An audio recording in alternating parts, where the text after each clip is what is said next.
The Space Shuttle Explorer is in space near the Hubble telescope, which has been sent by NASA with a crew to set hardware upgrades in the Hubble telescope. Commander Matt Kowalski, Flight Engineer Sheriff Desari, and Dr. Ryan Stone, who is on her first space mission, is in space working on the upgrading of the telescope, and rest of the members spacewalking simultaneously. As Dr. Stone is setting up the upgrades, Mission Control in Houston, which is providing on-ground support to the crew, informs them that a presumed spy satellite has been shot down by Russians in space, which has caused a rapidly expanding cloud of debris capable of mass destruction. The crew soon starts retreating to their spacecraft, but Dr. Stone insists on finishing the updates in the telescope. Matt orders her to leave the work at once and start making her way to the spacecraft explorer. Just then, they get a warning from Mission Control that the debris cloud, also known as Kessler effect, is traveling at the speed of a bullet towards them. The crew is ordered to return to Earth immediately before the debris cloud hits them, and the communications are also lost due to satellites being destroyed by the debris cloud. As the crew quickly tries to escape, they are hit by the debris and Sheriff dies immediately. Matt tries to unclasp Ryan from the mechanical arm from which she is strung through a cable, but she is stuck in the mechanical arm and unable to get free from it, and the crash with debris takes her far away from the Explorer and the Hubble telescope. She successfully unclasps herself from it, but drifts away uncontrollably, tumbling in space. She tries to contact anyone to help her survive, but no one responds. Kowalski establishes contact with her a few moments later and rescues her by using a manned maneuvering unit and advises her to conserve her oxygen and stay calm as the oxygen level is only 10%. They reach Explorer only to find the crew dead and the ship sustaining catastrophic damage. They decide to travel to the International Space Station and board the Soyuz, a spacecraft, which will help them land on Earth safely. Kowalski informs that they need to reach the ISS before the debris cloud hits them again after 90 minutes. As Ryan's oxygen level decreases, she begins to panic more, consuming the remaining oxygen rapidly. Kowalski helps her to calm down by distracting her with small talk.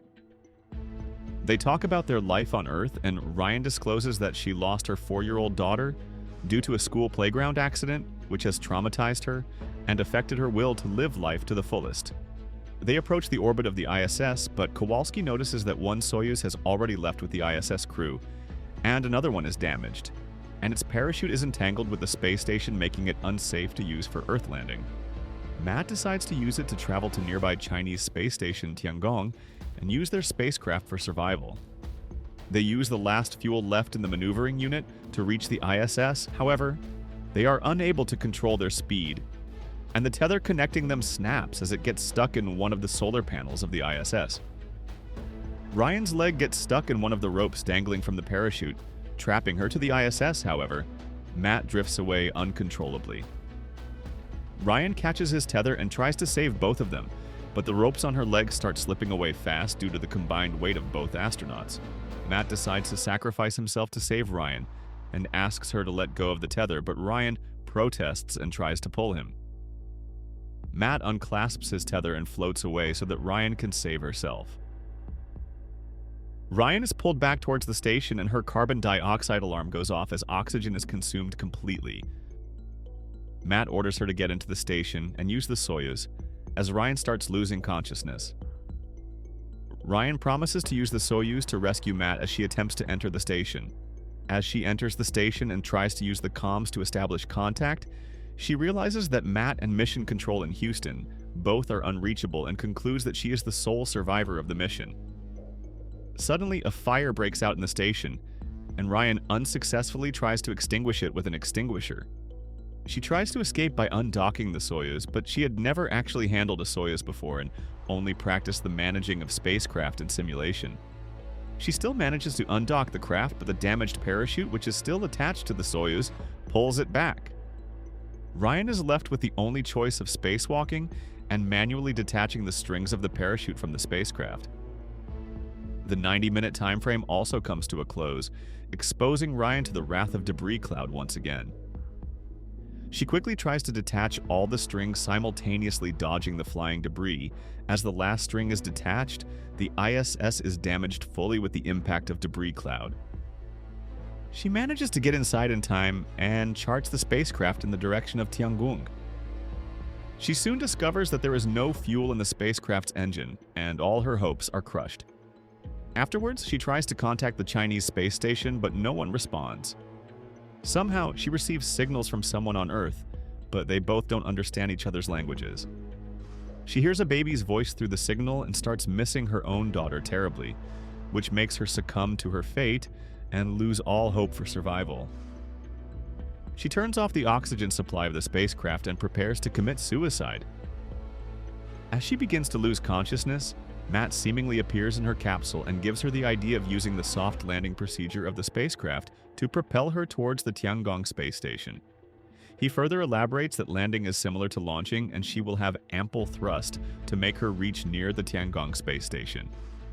Matt also motivates her to fight till her last breath to reach Earth safely and live her life meaningfully. As he disappears, Ryan realizes that she was hallucinating the entire encounter with Matt and decides to use the idea to survive and try for one last time. She restores the oxygen supply of the spacecraft and begins to prepare for the soft landing procedure, just as Matt had suggested in the hallucination. As the soft landing procedure kicks in, she is propelled further towards the Tiangong space station. However, she can't dock with the station. So she decides to leave the spacecraft and do a makeshift maneuvering, using the same fire extinguisher that she used in the ISS space station. The extinguisher's pressure helps her to maneuver in the direction of the rapidly deorbiting Tiangong space station. Just then, the debris cloud begins to make its way towards the space station, once again threatening the survival of Ryan. She manages to enter the spacecraft Shenzhou, which is similar to the Soyuz spacecraft that she handled before. She also remembers the instructions of Matt instigating the same, but the controls are named in Chinese, which Ryan doesn't understand. She guesses the undocking button among controls, and after some attempts, she finds the right button and undocks from the destroying Tiangong station and prepares to land on Earth. As she is drifting away from the blazing station, she keeps informing the mission control in Houston about her present condition and landing. The debris from the destroyed station starts catching fire due to re-entering the Earth's atmosphere. And the destruction is visible to Ryan through the windows on the spacecraft. Soon, her spacecraft also catches fire from inside. However, it still manages to enter the Earth's atmosphere successfully and detaches itself from the burning engines. It descends safely upon a lake, and Ryan updates the mission control of her safe landing as they make note of her location on radar and prepare to send a rescue team for her safeguarding. But all is not over for Ryan, and as she opens the latch of her capsule, lake water starts filling up in the entire capsule, which makes it difficult for her to get out. She waits for the entire capsule to fill with water and submerge into the lake, and easily swims out of the water-filled capsule. However, her heavy spacesuit weighs her down and slows her swimming speed. She quickly gets rid of her spacesuit and swims all the way to the surface. Finally feeling a sense of survival and calm, she floats on her back in the water for a while, witnessing the remains of the Tiangong space station, lighting up the sky above her. As she makes it to shore, she feels a sense of gratefulness rushing her. She clutches the beach sand thankfully and cries happy tears. She finally feels the gravity as she stands up and finds herself acknowledging it as she makes her way out.